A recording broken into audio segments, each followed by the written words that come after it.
कल लोकसभा में दोपहर 12 बजे वक्फ संशोधन बिल पेश होगा।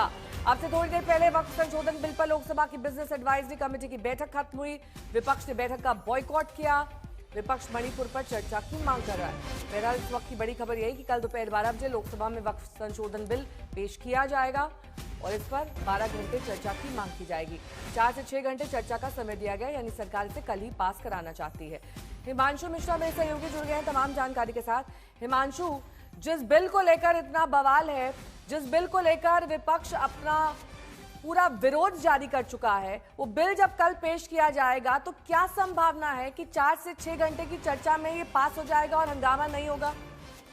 देखिए, विपक्ष ने 12 घंटे की चर्चा का समय की मांग की और सरकार की तरफ से कहा गया कि 6 से 8 घंटे जो है समय तय किया जाना चाहिए। उसी में सभी पार्टियों को जो है अपना व्यू जो है इस बिल पे रख देना चाहिए।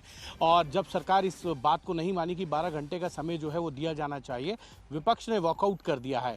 और कल 12:15 बजे जैसे ही क्वेश्चन आवर खत्म होगा, पेपर ले होने के बाद 12:15 बजे के करीब जो है वक्फ बिल अमेंडमेंट जो है 2025 के लिए जो है चर्चा शुरू हो जाएगी।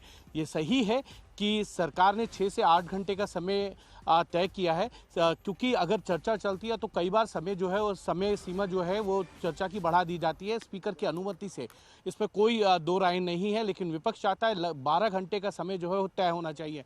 तो मुझे लगता है कि सरकार इस पर जब चर्चा करेगी तो ये तय हो जाएगा कि सरकार अब जो है वो वक्फ बिल पर आगे बढ़ रही है। लेकिन सबसे बड़ी चुनौती जो है सरकार के सामने वो ये है कि अपनी बड़ी सहयोगी दल जेडीयू को वो किस तरीके से अपने साथ रखती है, टीडीपी को किस तरीके से रखती है, क्योंकि दोनों ने अपने अपने अमेंडमेंट्स जो है वो जेपीसी के सामने रखे थे। क्या सरकार ने उन सभी अमेंडमेंट्स को जो है वो मान लिया है और नए बिल में उनको शामिल किया है, ये देखने वाली बात है। जैसे ही बिल की कॉपी सामने आएगी, जेडीयू का रुख जो है वो सामने हो जाएगा। जिस तरीके से राजीव सिंह या ललन सिंह जो हैं, जो केंद्र सरकार में मंत्री हैं जेडीयू की तरफ से, उन्होंने भी कहा कि बिल को आने दीजिए।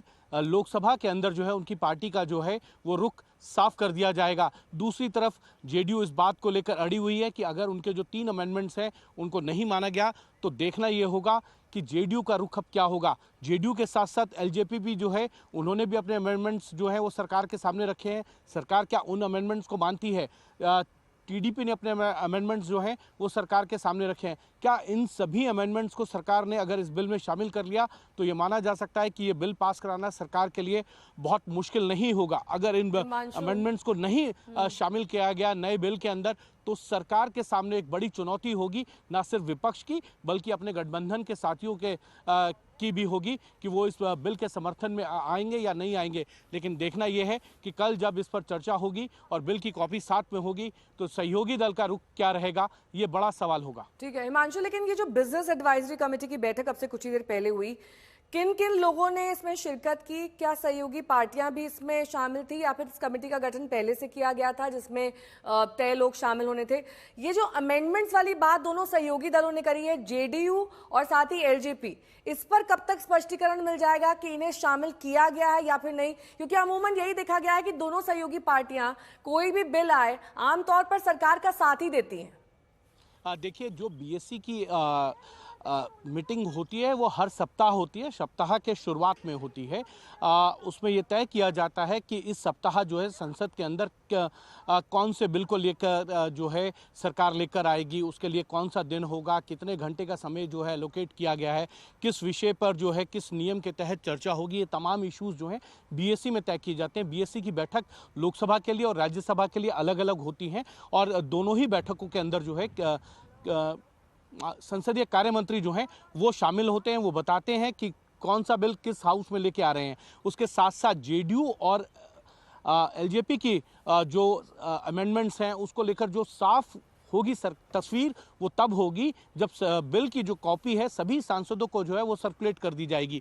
बीएससी में जितनी पॉलिटिकल पार्टीज हैं लोकसभा में जिनका रिप्रेजेंटेशन है वो बीएससी के मेंबर होते हैं, उनके संसदीय दल के नेता यानी फ्लोर लीडर्स उसके जो है मेंबर्स होते हैं। तो वो सभी इस बैठक के अंदर आए थे, चाहे वो कांग्रेस हो, वामपंथी दल हो, टीएमसी हो, समाजवादी पार्टी की तरफ से हो। धर्मेंद्र यादव समाजवादी पार्टी का रिप्रेजेंटेशन करते हैं इस बैठक के अंदर। कांग्रेस की तरफ से जो है केसी वेणुगोपाल राज्यपाल गौरव गोगोई इस बैठक में शामिल होते हैं। लोकसभा की जो बीएससी की बैठक है तो और टीएमसी की तरफ से जो है कल्याण बनर्जी इस बैठक में शामिल होते हैं। तो ये तय होता है हर हफ्ते, लेकिन ये सबसे बड़ी चीज़ ये है कि बिल की कॉपी सरकार कब सर्कुलेट करेगी, ये देखने वाली बात है, क्योंकि बिल की कॉपी के अंदर क्लॉज बाय क्लॉज जो है वो जानकारी होगी, किस क्लॉज पर सरकार क्या रुख रख रही है। जो सजेशंस, जो अमेंडमेंट्स उनके गठबंधन के साथी दलों ने दिए हैं, क्या उन अमेंडमेंट्स को सरकार ने मान लिया है, और नहीं माना है तो सरकार के सामने एक बड़ी चुनौती होगी लोकसभा में पास कराना, और राज्यसभा में तो सरकार के पास बहुमत ही नहीं है पूरा। तो ऐसे में सहयोगी दल अगर छिटकते हैं या वो एब्सटेन करते हैं वोटिंग के दौरान, तो सरकार के लिए एक बड़ी मुसीबत जो है वो राज्यसभा में खड़ी हो सकती है। लोकसभा में भले ही इस बिल को सरकार पास करा ले, लेकिन राज्यसभा में उनके लिए बड़ी चुनौती होगी इस बिल को पास कराना।